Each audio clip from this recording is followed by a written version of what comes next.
అందరికీ నమస్కారాలు. మా పేరు నాగేశ్వరరావు.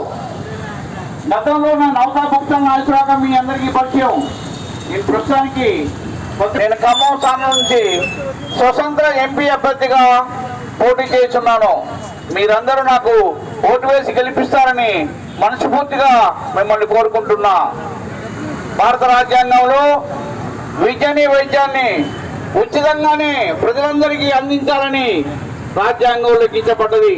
కానీ ప్రస్తుతానికి విద్యని వైద్యాన్ని కొనుక్కునే పరిస్థితిలో ఉన్నాం.